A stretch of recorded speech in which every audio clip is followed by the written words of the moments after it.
la metafísica. La metafísica comienza, diríamos nosotros, con una ontología, es decir, con un análisis del ente, en tanto es ente. Este análisis del ente en tanto es ente no es indudablemente un análisis de tipo químico, no es un análisis de tipo físico, no es un análisis que necesite ningún aparato para realizarse. Basta con el ejercicio puro y exclusivo de la razón. Es la razón la que lo retiene. En el pensamiento moderno, la ciencia moderna, parece que hay un cierto desdén por la razón. Se tiene más en cuenta lo que es puramente observable, visible, sea a ojo desnudo, o sea a través de los distintos aparatos que me entregan la observación de los fenómenos en sus distintas dimensiones. Pero hay una tendencia a desdeñar el uso de la razón. Tendencia que no se hace sentir, por ejemplo, en la matemática, donde indudablemente impera el uso de la razón, y que nadie discute. Porque el ente matemático es un ente de razón. No existe fuera de la razón. No es un ente real. Y por ende, la ejercitación del razonamiento se da en la matemática de una manera pura, total, completa. Nadie dice, mire, vamos a discutir en torno a cómo son los ángulos, observando los distintos ángulos que se me pueden presentar a la vista, porque ninguno de estos es un ángulo. El ángulo es una definición.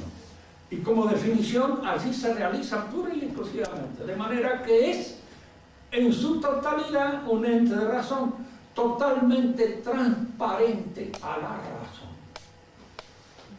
Este razonamiento propio de las matemáticas se puede aplicar en muchos conocimientos. Es decir, hay muchos conocimientos que permiten una lectura matemática, pero hay otros que no lo permiten. Y eso es lo que da a la ciencia este volumen, esta complejidad, que hace que el concepto de ciencia sea, como hemos dicho en las clases anteriores, un concepto análogo, no unívoco. Y la univocidad en la ciencia es lo que podríamos llamar una suerte de trucidación, porque la univocidad en la ciencia echa en saco roto todos los conocimientos científicos que no responden a un único y exclusivo método que es el propio de la ciencia positiva. La filosofía es ciencia. Se llama filosofía porque es un carácter especial de la ciencia. La matemática también se le llama ciencia exacta. ¿Por qué? Porque tienen una exactitud que no tienen los otros saberes. ¿Y de dónde proviene esa exactitud? Proviene esa exactitud precisamente del carácter puramente racional del ente matemático, que permite una exactitud en sus conocimientos que no lo permiten los otros entes que tienen una realidad óptica, una realidad efectiva, una realidad fuera de la mente. Y al tener una realidad fuera de la mente, indudablemente no pueden ser totalmente resueltos por el concepto. El concepto no los abarca en su totalidad.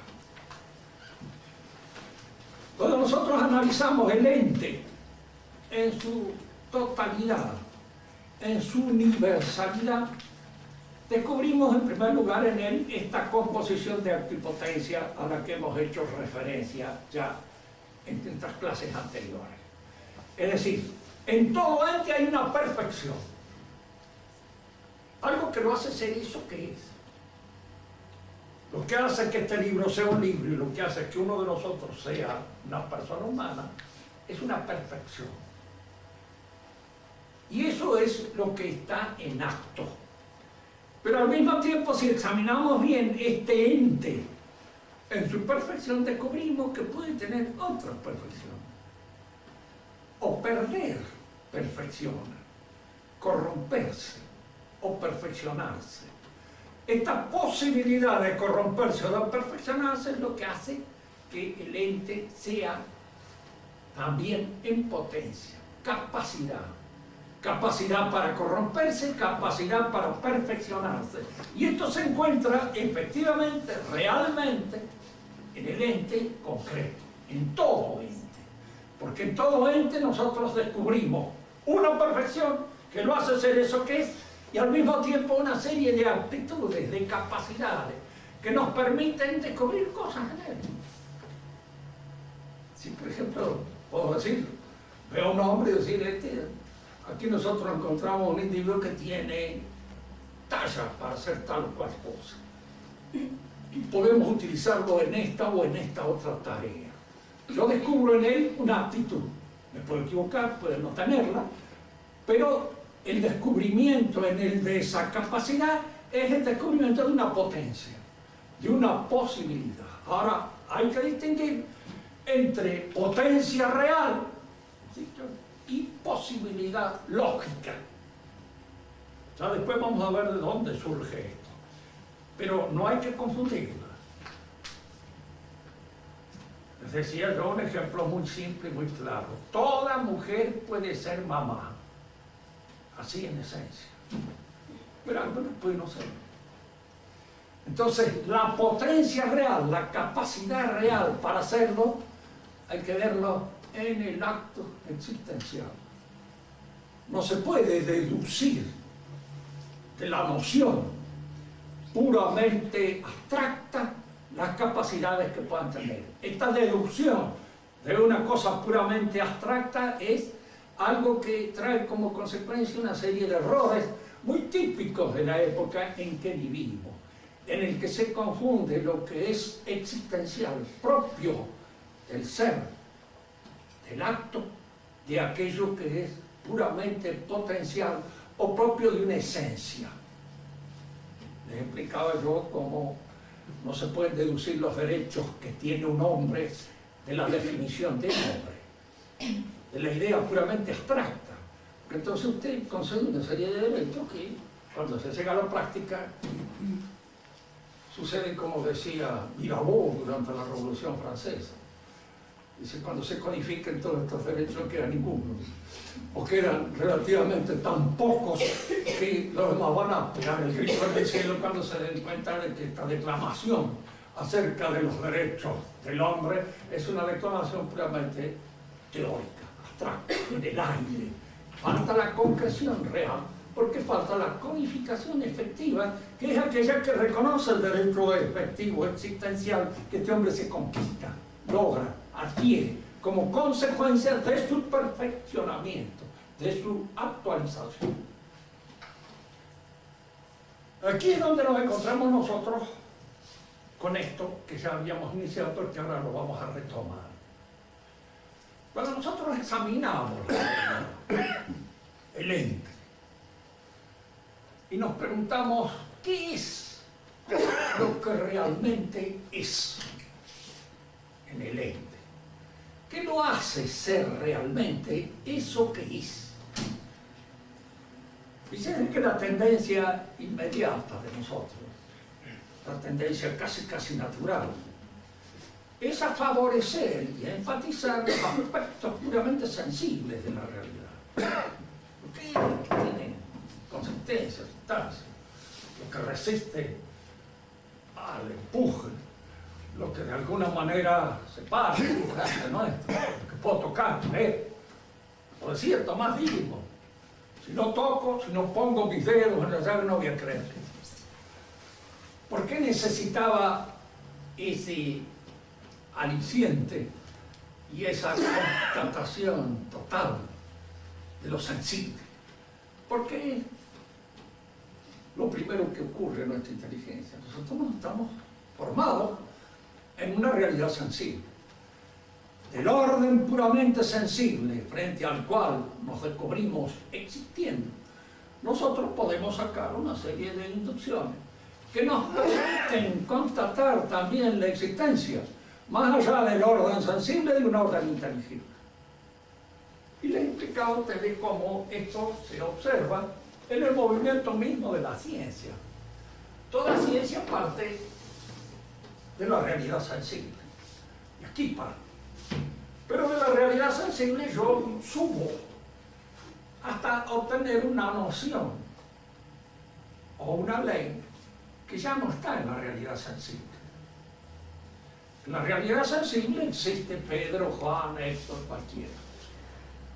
El hombre no existe en la realidad sensible. El hombre es una noción universal que se encuentra aquí, en el orden inteligible.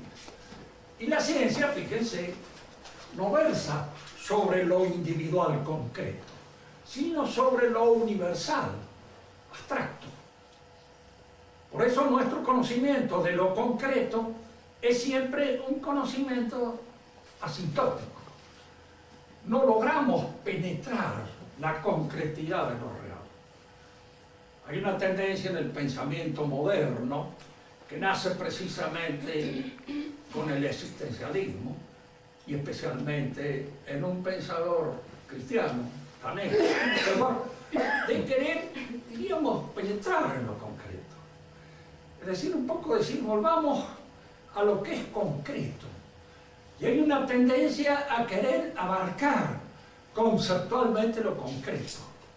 Pero ustedes hagan una pequeña y sencilla idea. ¿Tienen ustedes un concepto que diga exactamente quién es este señor o esta señorita que está frente a mí? Fíjense que todo lo que digan es universal y abstracto. Es rubia, hay muchas rubias. Morena, hay muchas morenas. Es baja, es alta. Gorda, flaca, etcétera, etcétera. No digamos gorda porque se pueden ofender. Pero todas esas referencias son referencias conceptuales universales. Ningún concepto es de lo particular y concreto. De manera que lo particular y concreto no está mencionado por un concepto que de alguna manera lo distinga. Aquí hay que recurrir a veces para hacer esas distinciones al símbolo, porque el signo no basta. El signo siempre es de lo universal y de lo necesario. Es indudable que en las ciencias de la naturaleza yo parto de lo sensible, me remonto hasta la ley, en lo inteligible, porque la ley no es observable, sino es inducible por el entendimiento, y luego bajo para constatarla otra vez en los aspectos sensibles que me permiten constatar esa ley. Este es el movimiento propio de las ciencias, llamémosle así, que son ciencias naturales. La matemática procede de otra manera, porque si bien se funda en lo sensible, y ahí saco las ideas del número, saco las ideas de la figura, con las cuales se inicia la matemática. A mí no me pidan nunca un conocimiento más allá de las primeras letras, porque en matemática termino con la geometría y con la aritmética y después no sé más nada. Pero de alguna manera deduzco de que todo pensamiento matemático se funda en la observación de la realidad. En la realidad yo veo triángulos, más o menos triángulos. Y la idea del triángulo no es la que está en lo real, es una idea que se forma en la mente. Es una definición. Y el triángulo está en la definición, no en una cosa concreta. Por eso las ciencias matemáticas, una vez que se ha fundado en la observación de la realidad y de allí ha extraído la idea del número o la idea de la figura, una vez que posee la idea del número o de la figura, obra sobre los números y la figura sin tendencia más a la observación de lo real y concreto. Es interesante esto, porque es indudable que cuando se hace metafísica, en toda metafísica real, históricamente determinada y concreta, como la metafísica de Platón, está operando sobre el metafísico una idea científica que le sirve de ciencia rectex, de ciencia normativa. En Platón era la matemática. Y por eso, en cierto modo, Platón se queda en un mundo de ideas y no desciende ya más al terreno de la realidad concreta. Las ideas platónicas, el amor platónico y todas las cosas que de alguna manera le encajamos nosotros, Belis Nolis, el adjetivo platónico, están siempre un poco en el aire abstracto de las entidades puramente matemáticas. Porque está fundada esta metafísica en las ciencias matemáticas. Siempre una mala idea rétrix. En Aristóteles va a haber una descendencia hacia las cosas, porque Aristóteles era médico por origen, no matemático. Y de alguna manera este hábito de la observación de los seres concretos es el que lo hace ser más realista que su maestro y lo que lo hace descender un poco de las nubes en las cuales Platón coloca sus nociones hacia esta realidad más concreta que es el ente físico que está frente a nosotros y que es del cual extraemos nosotros las ideas que pueden permitirnos edificar una auténtica metafísica. La pregunta nuestra era esta: ¿qué es lo que realmente es ente? Y al mismo tiempo dijimos que hay una tendencia natural a beneficiar lo puramente sensible en detrimento de lo inteligible. Pero si observamos mejor nos damos cuenta de que la metafísica nos enseña de que en su fundamento toda realidad es una idea. Tiene la consistencia de una idea. Porque ¿qué es esto? Bueno, esto es un hombre. Está compuesto de una serie de elementos químicos. ¿Pero qué es lo que lo hace ser hombre? ¿Los elementos químicos así tirados a la marchanta? ¿O una combinación de esos elementos químicos? Parece que es una combinación de esos elementos químicos. Si esos elementos químicos los distribuyo en esta forma, puedo lograr un nombre.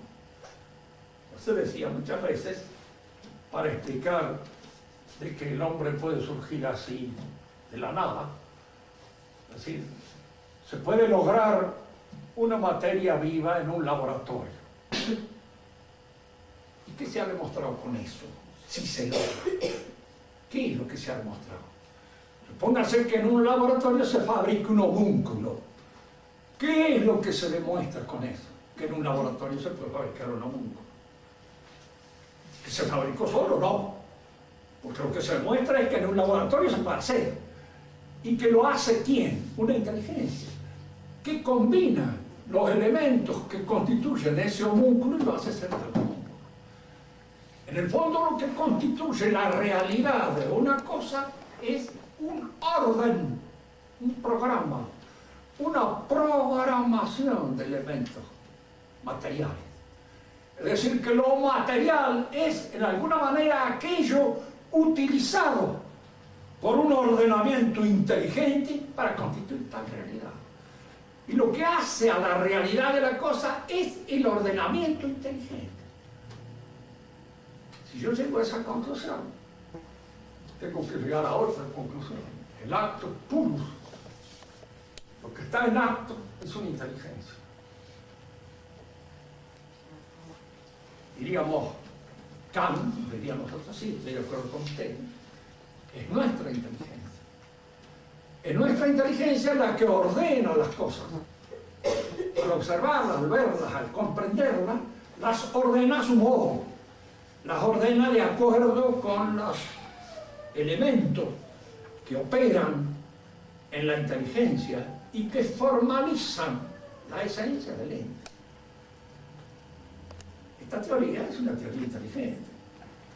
No está hecha por un imbécil, porque Kant, pese a ser un individuo muy chiquitito y ratito, era muy capaz y muy inteligente. Pero hay allí un hecho que escapa a esta teoría. Y fíjese que cuando un hecho escapa a una teoría, la teoría ya no da cuenta y razón de eso. ¿Cuál es el hecho? El error. ¿Por qué yerro?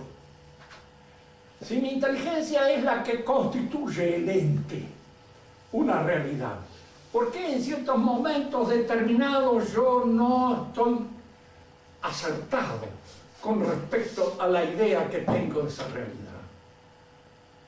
Si fuera mi mente la que constituye la realidad, siempre tendría que estar en el acierto, porque yo sería como Dios.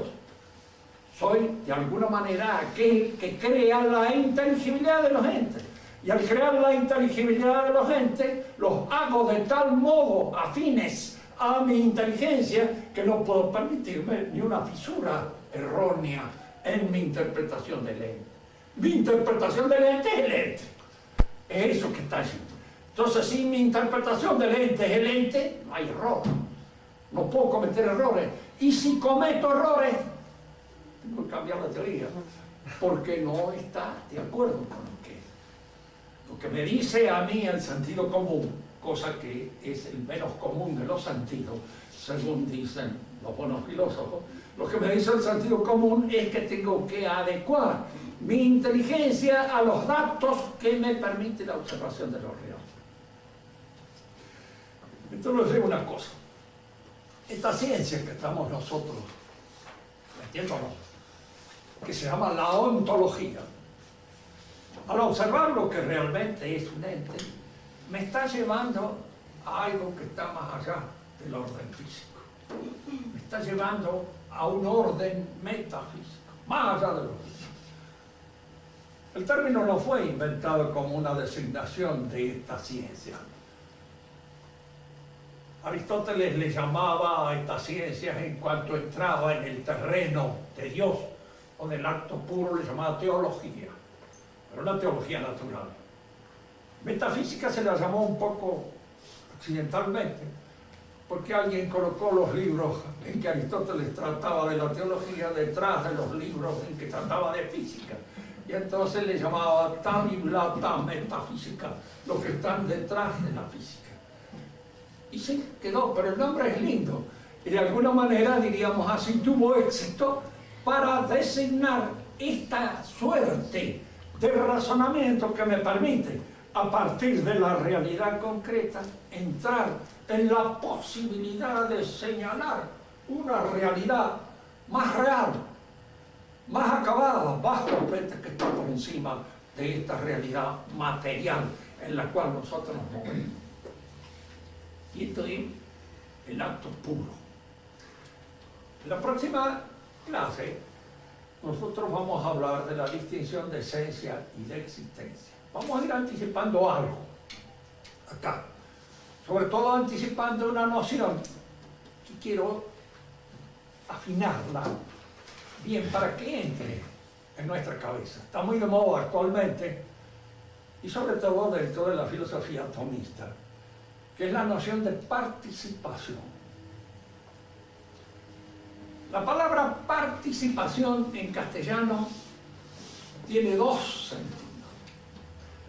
Siempre cuando entramos nosotros en los términos, recuerden esto, en filosofía, el que habla un idioma que no es el idioma corriente, usual, es un macaneador. Está inventando cosas que no son. Hay que hablar el idioma corriente y usual bien, porque es precisamente un idioma bien hablado aquel que permite conocer la mayor parte de los conceptos propios de la filosofía. Participación en castellano común tiene dos acepciones fundamentales. Participar es ser parte de algo o tomar parte en algo. Es decir, que acá hay una diferencia bastante grande. Soy parte de una familia a la cual pertenezco como parte. Fíjense que esto no implica que no participe también y tome parte en la familia. Vamos a empezar por aquello que es más físico, más inmediato. Soy parte de la familia, como esta mano es parte de mi cuerpo, parte de él. Y tomo parte en algo cuando participo de una realidad que puede ser física o puede ser espiritual. ¿Cuándo participo de una realidad física? Cuando se reparte la torta de cumpleaños entre todos los que están aquí. Una parte para cada uno. Es importante destacar esta diferencia porque la mayor parte de los problemas en las reparticiones vienen de la participación en la parte física, concretas, materiales. Si se reparte una torta y el cumpleaños más chiquito, se va a quejar. Si aquel se quedó con un pedazo más grande, se va a poner relativamente contento y va a tratar de justificar un poco por qué a él le toca más que a los otros. Buscar la justificación.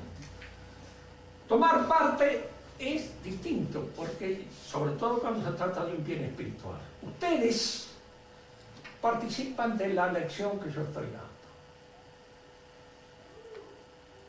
Esta lección puede dividirla alicuotamente entre todos ustedes. Cada uno de ustedes la traga así, en toda su integridad. Pero la forma en cómo cada uno de ustedes participa de ella es única, personal, totalmente de ustedes. Si todos vamos a un concierto, todos participamos en el concierto. Yo que soy sordo participo tanto en el concierto como otros que oyen bien.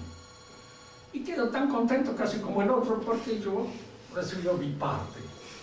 Hay algunas cosas que no las he notado, que no las he oído bien, pero me quedo contento, salgo bien del concierto, algo alegre, porque el concierto se ha distribuido en mí de una manera que satisface plenamente mi aspiración.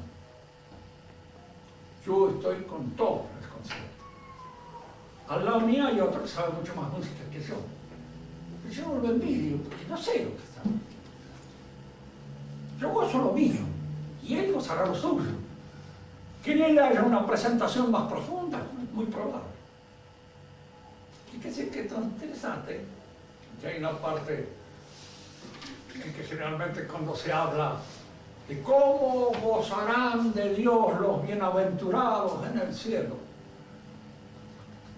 hay una versión protestante que dice que en el cielo somos todos iguales. Y hay una versión católica que dice que cada uno participa en el cielo con lo que cada uno es. Yo no puedo aspirar a tener la misma situación de beatitud que la Virgen Santísima.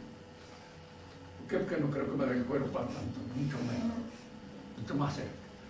Pero el cielo es como un concierto. Voy a un concierto, no sé si este señor que está al lado mío sabe mucho más música que yo, hay cosas más que yo no sé. Yo gozo lo mío.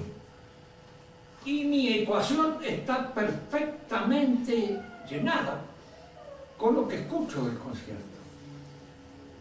Yo observo y participo en el concierto con todo lo que soy. Y todo lo que yo soy está satisfecho con esa música que escucho. Todo lo que son cada uno de ustedes participan de esta lección. ¿Quién es el que profundiza más o menos? Es una cuestión personal que cada uno de ustedes verá y comprenderá. Si salen conformes y decir, sí, yo entendí lo que decía, está bien, ha llenado su cuota y de alguna manera yo he llegado a hacerme comprender por esa persona.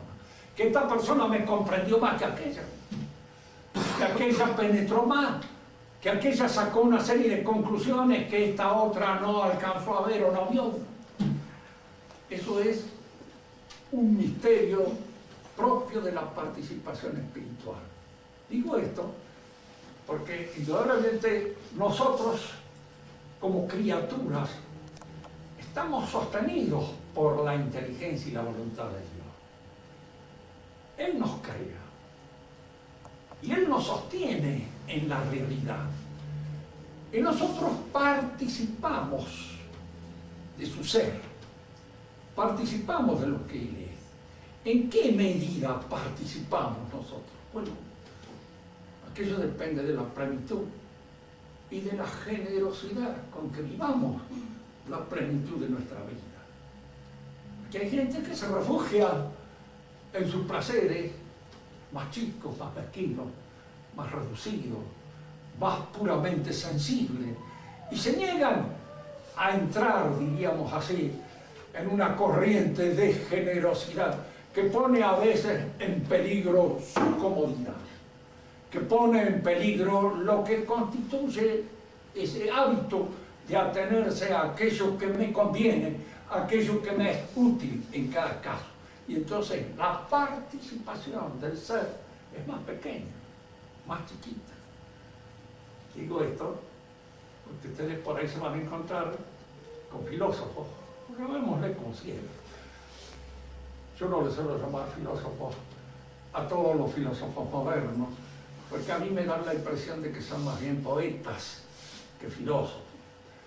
Inventan un pensamiento en torno a lo que es, pero no filosofan en el sentido social, cabal, que tiene la verdadera filosofía.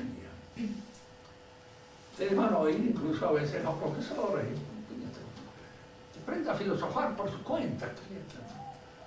Es como si alguien le dijera, mira, usted va a aprender química por su cuenta. No estudie lo que han dicho los otros. Usted por su cuenta va sacando. Sí, imposible. A nadie se le ocurre semejante dislate en materia del conocimiento de la ciencia positiva. Como esto va a ser un intérprete del derecho original, especial, de él. Él da una interpretación.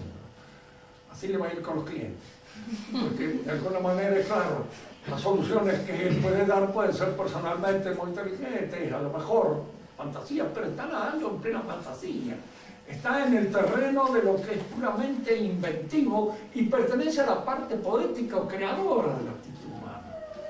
La filosofía es ciencia, y como toda la ciencia, es algo que se hace y se construye socialmente, a través del idioma común y a través del esfuerzo de mancomun que realizan las distintas generaciones para penetrar en los intríngulos, en los entresijos de las cosas, de la realidad.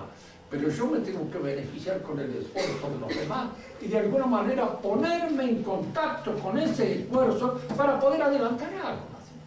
Eso sucede con cualquier ciencia. ¿A quién se le ocurre que fulano de tal es tipo original?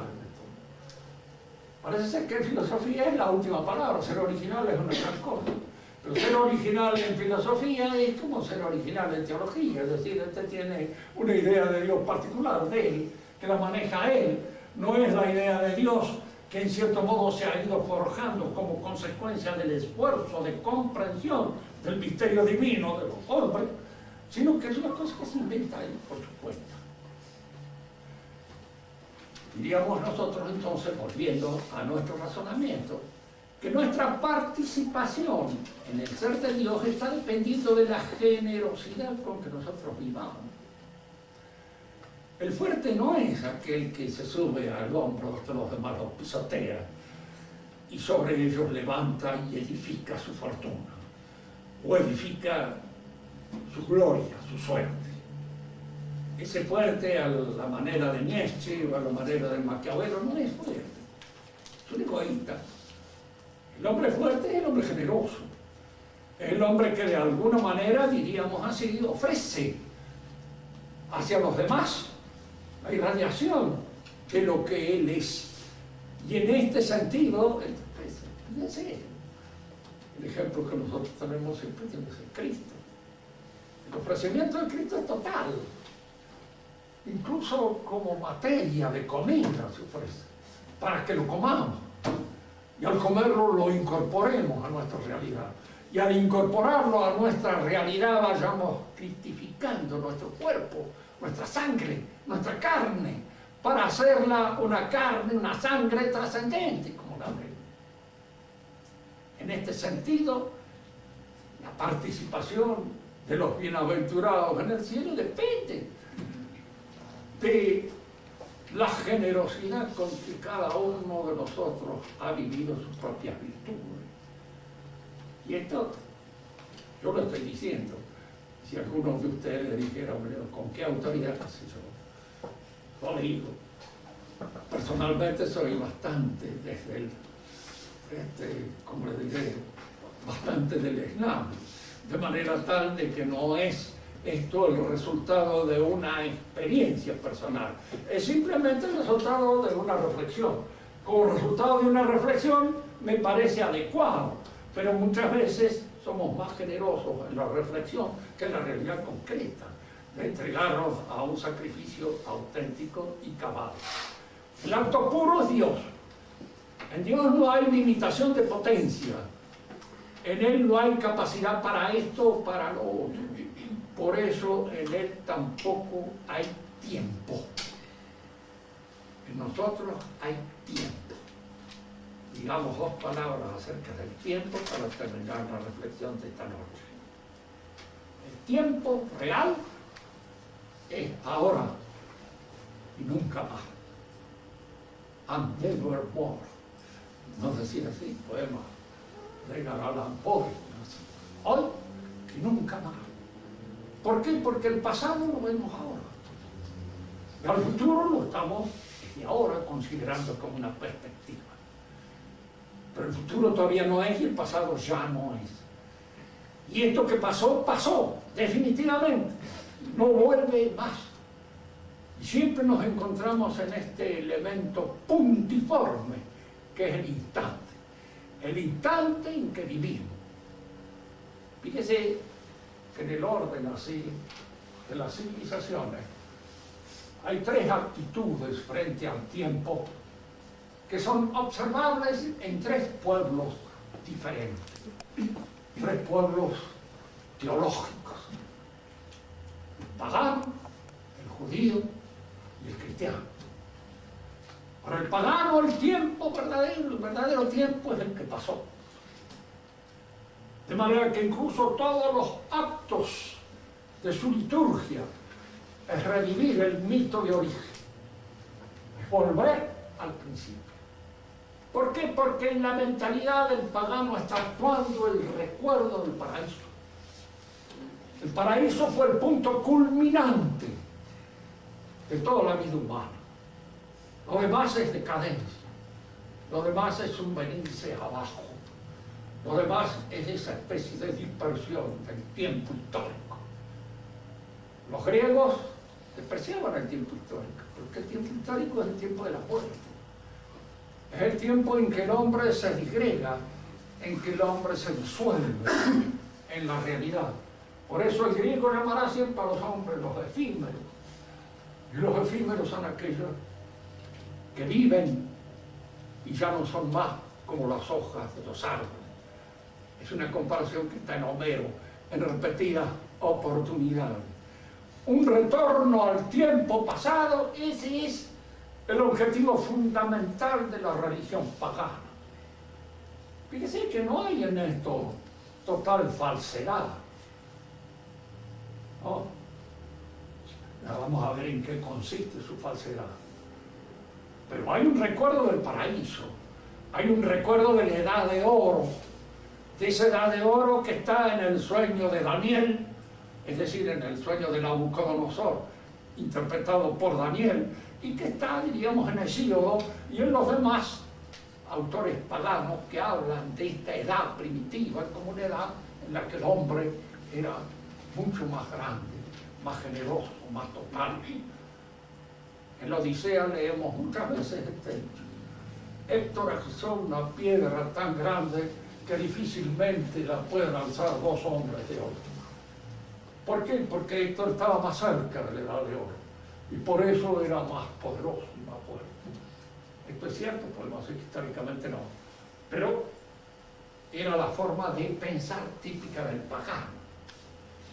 El que rompe esta idea de un retorno a una época primordial es el pueblo de Israel. Fíjense que hay que hacer una distinción siempre que nosotros tratamos en estas cosas entre lo que es el Israel del Antiguo Testamento y lo que es el Israel del Talmud o el Israel a partir del advenimiento de Cristo. Son dos cosas diferentes, distintas, porque en uno hay una expectativa, algo va a suceder en el tiempo. Y entonces el israelita es el hombre de la esperanza, el hombre de la expectativa, el hombre que está a la espera de algo que va a venir, de algo que va a llegar, de algo que se va a producir en la historia más adelante. Yo creo que incluso en la mayor parte de los judíos actuales, a veces de una manera más o menos secularizada, sigue siempre predominando esta idea. Son progresistas, por naturaleza. Y creen en que el futuro les reserva algo mucho mejor que el presente.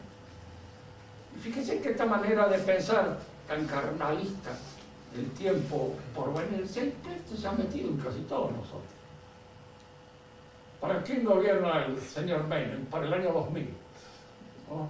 O para el 2000 y pico, tal vez para el 3000, y en cuanto se cuida está gobernando para el 4000. Desgraciadamente no gobierna para ahora, que es donde debería gobernar, porque es lo que tendría que hacer, realmente y efectivamente. Es decir, este progresismo, esta esperanza puesta en el tiempo que va a venir, es una esperanza muy judaica, y que el judío ha transmitido, de hecho, a casi toda nuestra civilización. La ha impregnado de esta. El pagano es el hombre del pasado. El hombre para quien todo tiempo que ha pasado fue mejor. Y en cierto modo ese retorno al pasado es lo típico de la liturgia pagana. Revivir los mitos de origen, nacer con el mito, rehacer en el mito la fuerza o recuperar la fuerza original. El judío es el hombre del futuro, es el hombre que espera, es el hombre que espera el advenimiento religioso. Por eso rompe lo que podríamos llamar el círculo del eterno retorno de la forma de pensar pagana, que es circular. Rompe con un sentido directo, destruye ese círculo y lo reemplaza por una línea que va hacia el futuro. Lo importante está en el futuro, en lo que va a venir, en lo que va a llegar. El cristiano, diríamos, es el hombre para quien el tiempo mesiánico está ahora. Ahora y nunca más.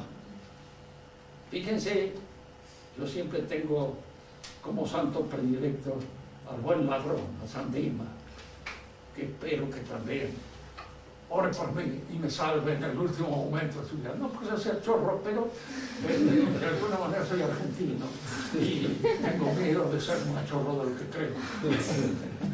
Pero el buen ladrón es el hombre que se salva. ¿Ya? ¿Cuándo? Ahora, cuando él da la palabra de afirmación. Fíjense que la da en un momento y en un trance en que nosotros estaríamos como el otro, como el mal ladrón, acordándonos de la madre de todos los tipos que están ahí cerca nuestro y que han de alguna manera contribuido a que yo me encuentre ahora colgado en la cruz. Pero este hombre que está colgado en la cruz es la situación más violenta que se le puede pedir a un hombre, que le reconoce la divinidad, este que está al lado, este que está acá al lado mío y que padece lo mismo que yo, este no es igual que yo. Este es algo que yo, ¿cómo lo adivina? ¿Cómo lo ve? ¿Cómo lo observa? ¿De qué manera estos ojos están abiertos para permitirse el lujo de observar esa realidad divina que agoniza y que está agonizando junto a él? Realmente es una situación única, una situación que él coge por los cabellos en ese momento y reconoce la divinidad de Cristo. Se salva. ¿Por qué? Porque el cristiano es el hombre del momento, el hombre del instante, el hombre en quien lo esencial es ahora. ¿Cuándo debo elegir? Ya. ¿Cuándo debo elegir lo mejor? Ahora mismo, ahora en este instante. No dejar para mañana ni dentro, no, ya. Ya mismo es donde debo estar con la verdad. Ya mismo es cuando debo estar con aquello capaz de salvarme. Ya mismo debo hacer el reconocimiento de la divinidad de Cristo y con el salvarme. Porque es el instante lo que a mí me permite realizar. Y Dios se realiza también en un instante. El misterio más profundo para nosotros es pensar cómo somos o cómo seremos cuando nos encontremos en la dimensión de la eternidad. Porque eso es nada fácil de entender. Yo confieso que es el misterio que me supera en muchísimo. No logro entenderlo nunca del todo bien. Se habla del misterio de la eternidad como tal vez el más escalofriante de todos los misterios, pero el más escalofriante es este. porque es el más difícil de ver. Cómo este cambio de dimensión, este paso del tiempo a la eternidad se da. ¿De qué manera se da? ¿Cómo puedo yo llegar a ser feliz alguna vez en mi vida? Es un tema, diríamos, para meditar. Están las promesas de nuestro Señor Jesucristo. Es dogma de fe, de manera que nosotros tenemos que creerlo como discípulos de la Iglesia. Pero entenderlo, eso es difícil. Allí es donde nos encontramos siempre frente al misterio. La filosofía sirve para develar un poco los misterios en el uso teológico de las nociones filosóficas. Pero develar un poco y aproximarlo un poco al misterio no es descubrirlo en su totalidad misteriosa, porque esto nos ocurrirá más adelante, cuando nos demos cuenta. Y sepamos incluso quiénes éramos, porque por el momento ni siquiera conocemos bien el nombre que Dios nos ha dado a cada uno de nosotros. ¿Alguno tiene alguna pregunta que hacer? Una cosa, porque a veces la pregunta que uno se hace es decir, bueno, ustedes son tomistas. ¿Por qué son tomistas? Porque tomamos ¿Qué es el tomismo? Tomamos la filosofía. tomamos vino. Y la filosofía moderna no es filosofía, es poesía. Es poesía, alguna de muy buen calibre, interesante, linda, para aquel que trata de ver y de observar un juego intelectual. Pero a veces no es nada más que eso, que un juego intelectual. Jean-Paul Sartre, yo siempre se lo recomendaba a veces cuando tenía algún alumno o una alumna así que un poquito chiflado. Yo le decía, léalo a Jean-Paul Sartre, que es una invitación al vómito que le va a sacar la indigencia si lo provoca. Y si no, le digo, quien con Jean-Paul Sartre, así tira la chancleta del todo, total, más al suelo no se pasa. Pero le digo, es muy lógico, es una lógica terminante, terrible. Y como lógico, es el hombre que prefiere el absurdo al misterio. Porque fíjense que nosotros tenemos que elegir entre el absurdo o el misterio. Nuestra vida es misteriosa, nuestro destino es misterioso. Es misterioso todas las cosas que Dios incluso nos ha revelado acerca de nuestro destino y de nuestra vida. Pero si nosotros abandonamos eso, lo que nos queda es el absurdo total. ¿Qué somos?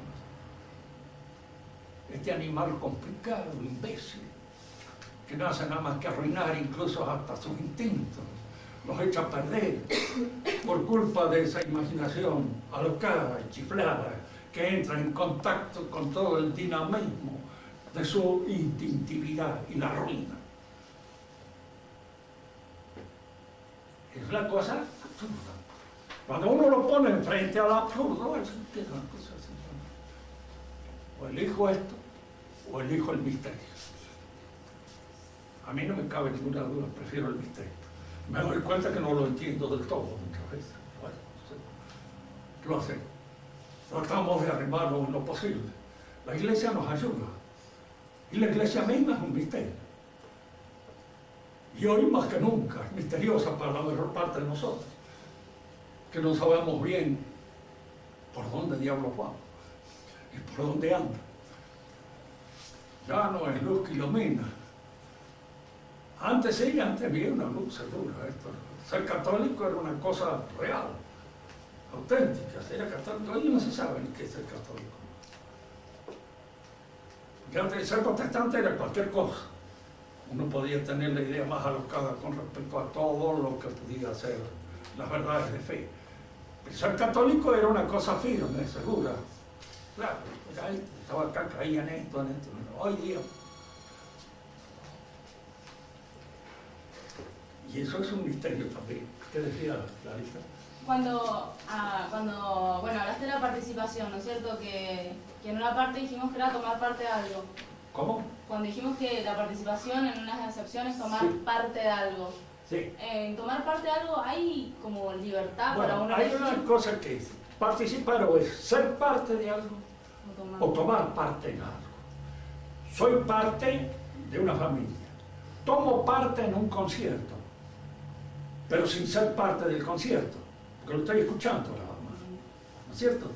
Y entonces, en ese sentido, diríamos así, es cuando ya se trata del bien espiritual en el cual participo. Ahora, esos bienes espirituales en los cuales cada uno de nosotros participa con toda su realidad. Y es en esa realidad, porque cada uno de nosotros, gracias a Dios, somos desiguales. Esa idea de la igualdad en los hombres es una idea matemática. La igualdad se da en las matemáticas nada más. Fuera de la matemática no hay igualdad. Ustedes pueden decirle así con toda seguridad, mire, ni un piojo es igual a otro. Ustedes recuerdan ese de los lunáticos de Chesterton cuando el que está observando las gotas de agua, todos iguales, dice. Y entonces el otro le dice, no, le dice, mira bien. Y vas a ver cómo en esta el sol se divisa de una manera y en esta otra de otra. Y es en la desigualdad donde vas a encontrar el gusto por la vida.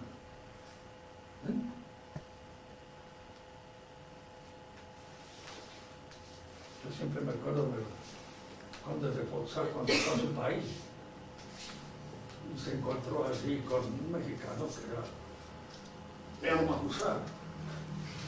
Y entonces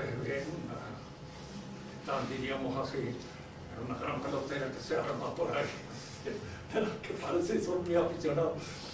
Pero cuando te matan a unos cuantos, entonces le dice el mexicano, es que en este país somos todos muy machos, y en España, no, dice Mahusar, no, mitad y mitad, pero nos divertimos mucho.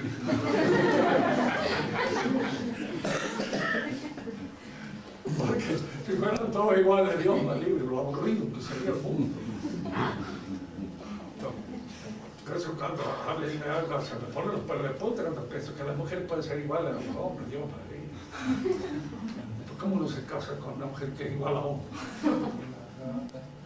Puede ser algo asqueroso. No hagan ni pensarlo, siempre el conveniente era que a cada señor su honor, que cada uno es desigual. Y precisamente diríamos la verdadera justicia está en descubrir lo propio de esto, lo que lo hace, lo que lo distingue, lo que lo hace diferente a los demás, no lo que lo hace igual. Y esa es tarea de aburrido. Porque en el amor que uno puede sentir por una mujer es cuando descubre precisamente aquello que le diferencia a todos los otros. Lo descubre. Y el amor es descubridor, y eso es lo que le permite descubrir. En tanto lo descubre y en tanto la distingue y la destaca y la concibe aparte. Bueno. Pero, Tata. Sí, señorita. Por ejemplo, uno puede decir, yo elijo tomar parte de algo, o uno, aunque no quiera... Y a veces uno elige. A veces elige. No siempre. Y a veces no se puede elegir. Pero a veces se elige. Diríamos, eso es lo que se llama el libre arbitrio, la libertad de elección. ¿No es cierto? Es cuando uno está libre para elegir esto o lo otro. Sí. Pero claro, ese es el examen de todas aquellas cosas que te llevan a elegir esto o lo otro. Pueden descubrir una serie de determinismos, puede verlo, ¿no? Eso es cuestión de entrar ya en las distinciones de la existencia con toda la opacidad que lo existente tiene. Muy difícil descubrir todo eso. ¿Qué es lo que a este fulano tal lo ha llevado a elegir como compañera? Es difícil decirlo. ¿Por qué? Porque se entrecruzan tantas aspiraciones, tantos apetitos, tantas ideas, tantas fantasías, etcétera, etcétera, que es muy difícil poder decirlo. Cuando el hombre es libre, el hombre es libre realmente cuando no está presionado por absolutamente nada.